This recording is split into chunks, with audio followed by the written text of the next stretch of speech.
this is your January 2023 soul story. If you have a sun rising or your moon is in the sign, then this is your reading for the month ahead. It's Romy here. Thank you so much for taking the time to tune in and join me on the journey.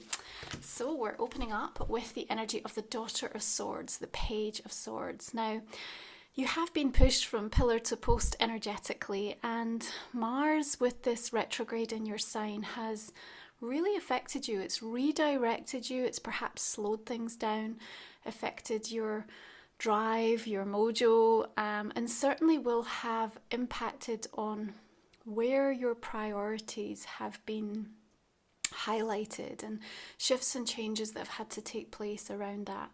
As we move into the month of January, we are also dealing with your ruling planet Mercury going retrograde.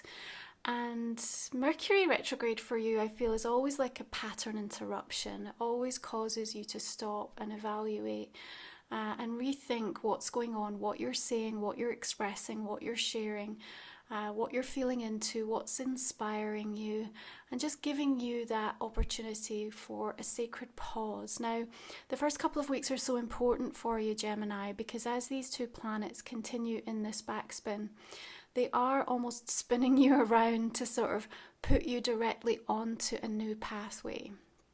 You are looking focused here, and the sword that is being wielded is cutting through the confusion, cutting through some of the contradictions even that you might be feeling into. And you do look incredibly focused through that. So when Mars goes direct on the 12th, you're going to have that huge sense of relief, but there's also an important reminder about lessons learned, because now it's time to walk the talk and put into practice what you have gained by way of wisdom, what you've realized and what you are awakened to through the year of 2022. That's the work.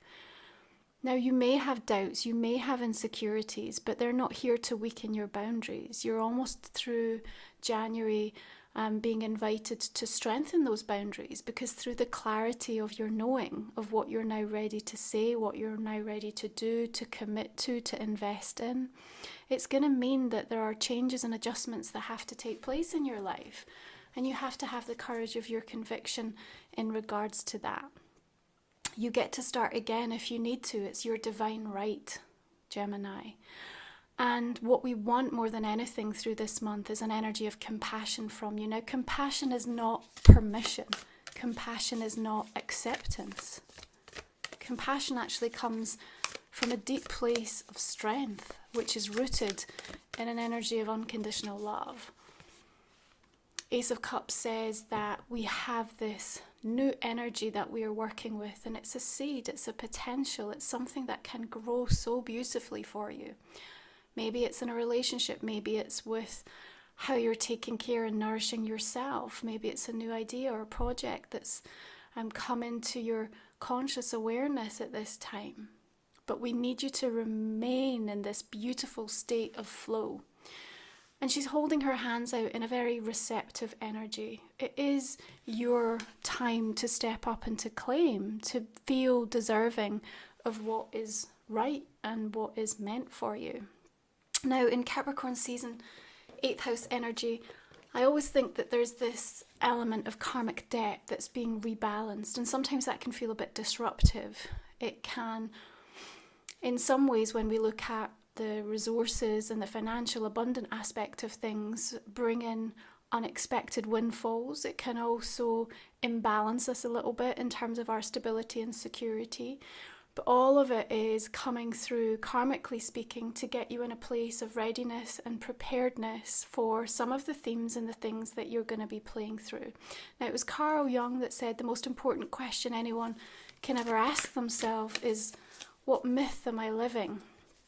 And when I read that earlier today, I really wanted to bring it into this soul story, because I feel like the stories that you've activated in your life, Gemini, they consume vast amounts of information and energy. Yeah, and the energy that they consume as you perpetuate them and you feed them and you choose to allow them to dominate your thoughts on a day-to-day basis, to influence your behavior, is it where you want it to go? Because you're so generative, you're so powerful at this time. You know, Seven of Staffs here says that you have victory against the odds, but she's doing it from a place of being very clued in and peaceful and calm and working the energy around her, not going out trying to force the situation. So I want you to think about the myths, the stories that are activated in your life and how much energy they're taking from you. And I want you to think about if they are really supporting the directions that you want to go in. Now, we've got a full moon in Cancer coming in on the 6th of January. It is going to be opposite Mercury, your ruler. That's going to make things a little sharp and a bit insensitive by way of some of this sort of periphery energy, around the environment. And yet for you, there's this beautiful healing current, especially with that Ace of Cups. As you say what's on your mind and you're able to express yourself, you're able to be very open-minded. Something new is sparked within you. And again, there's this beautiful state of like quiet reflection. Her eyes are closed in that Seven of Wands. So regardless of how much you feel is coming at you, especially the first part of January, it's almost like a closing down, protecting, really enforcing those boundaries and giving you the opportunity. You know, it's not about what more, in inverted commas, you need to do. It's rather who you're being asked to become.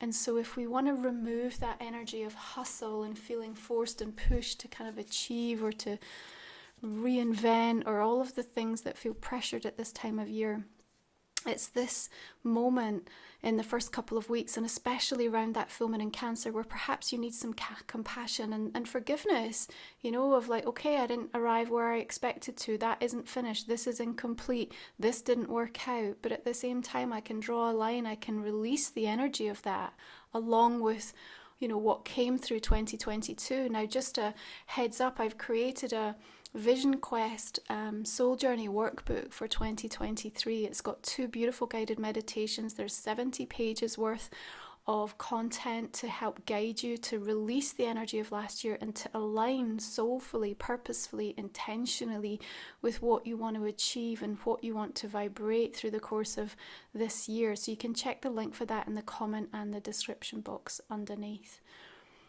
But January is really a time where we don't want you to involve the outside world too much in decisions that are deeply personal and deeply complex to you, unless you are prepared for that unsolicited opinion that is likely to trigger or to distract you. With that Daughter of Swords, there can be the element of people interfering or messages and communication being unhelpful at times when, particularly around that full moon in Cancer, the sensitivity is quite high.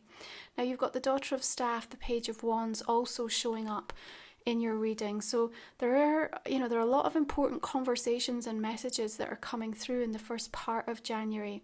When Mars goes direct on the 12th, we'll also welcome the asteroid goddess Juno going into Aries. Now, remember, Juno rules our relationships, our partnerships, also agreements, contracts, anything like this. Now, remember, with Mercury retrograde, we always want to ideally wait till we're out of the transit, but definitely check the details. So if you are having to sign up or review anything, be extra careful around that. But here, we've got the incense burning, and it's kind of clearing the way, it's clearing the space, and even the sword cutting through the confusion. So I want to say that it feels like the universe is clearing the path for this new beginning, and it's very rooted in heart energy, which is beautiful because it tells me that something that you have longed for, that you're yearning for, that's very important to you, connected in with your passion, is also being highlighted by the universe as something that is destined and meant for you. But your job is to truly understand what false myths or stories you are aligned to that are affecting or depleting the energy reserves that ought to be sent in the direction of manifesting this. You get to decide, Gemini, what has sacred value to you, and this is a month where big questions will be asked on that front.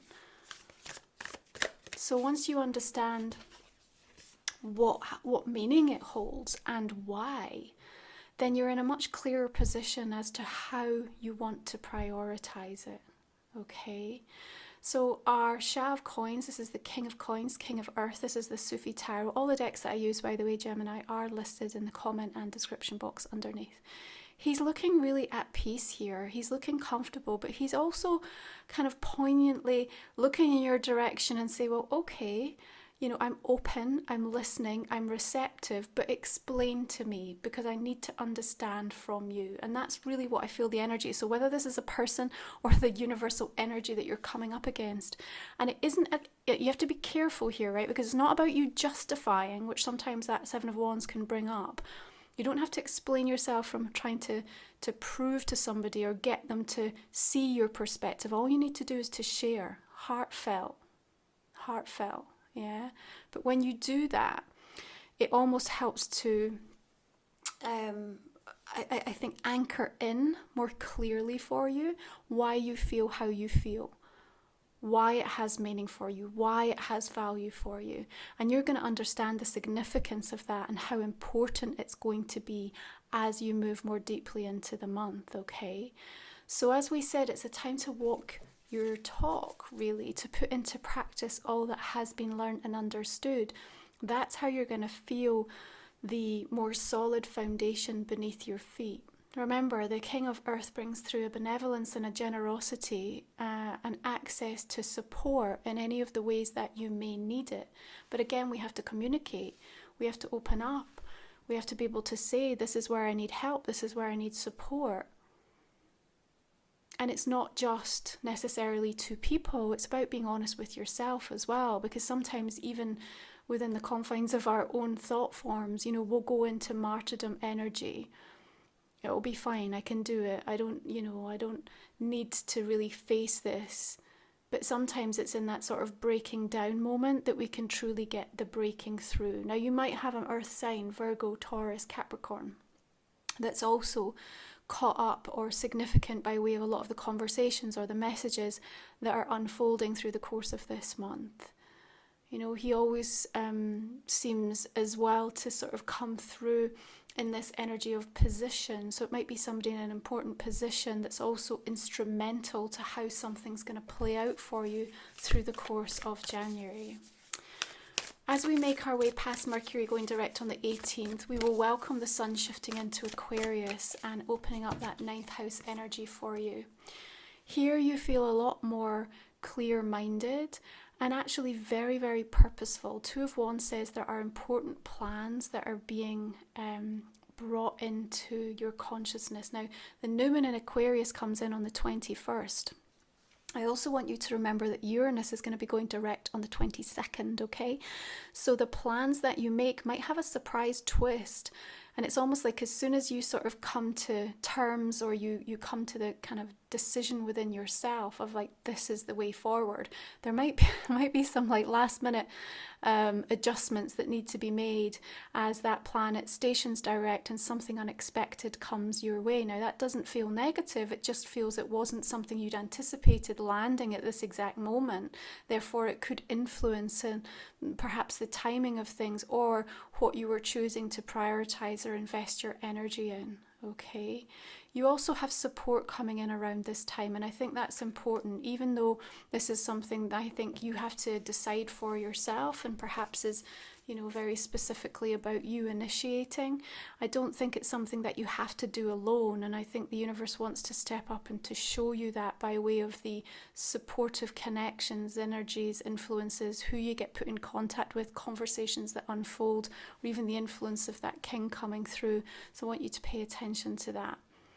You are going to be redefining your relationship to time, to love, to money, all of them holding this powerful energetic currency.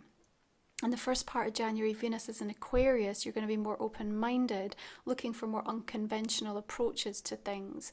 As Venus shifts into Pisces at the end of the month on the 26th, much more fluidity, much more tenderness, more romance kind of stepping through as well to help you feel like you have the time and space to dedicate towards the people and the things that really light you up.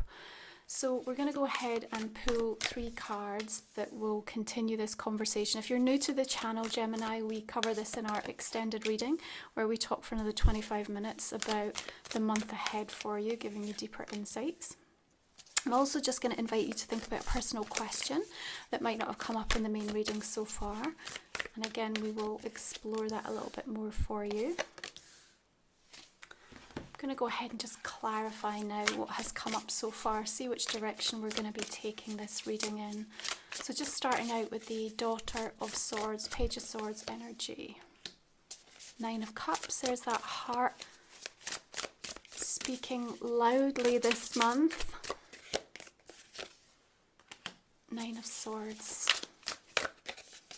Okay, Ace of Cups coming in, 9 of Wands, 6 of Swords. Okay, got the energy of the Devil and the 10 of Cups.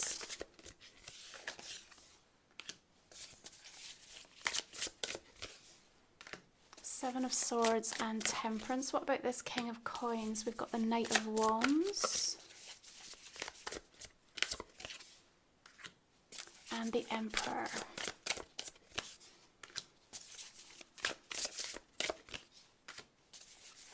Hanged Man and 4 of Cups coming in there. The Mars retrograde energy, even though it's just direct on the 12th of the month, you're still going to be in shadow with it right through till March. So even though things will feel decidedly lighter and easier to navigate, you are getting much more of a green light as you come through toward the end of February and into the early part of March, especially with the plans that might be coming through there. I think that's why that Hangman's showing up a little bit. Okay, this is Life Soul Vision Oracle, my deck that came out in 2022. You can check this out over on my website. I'm going to clarify the main reading with some cards from the deck as well. So we have Portraits of Possibility. Beautiful. Enlightened in the Exhale. Sacral energy here. Creative Charge. Detours from the Divine. We've got the Queen of Air. Soul Star energy here.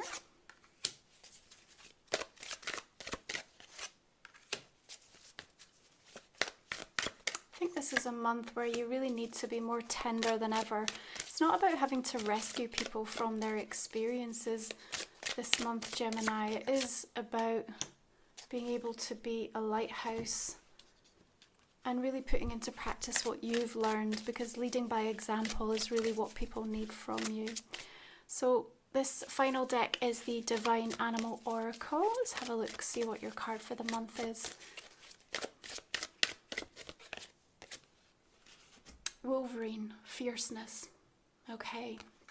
Gemini, thank you so much for taking the time to tune in. If you're joining me for the extended, I look forward to continuing this conversation with you. Otherwise, have a beautiful month ahead. I will see you again next time. You take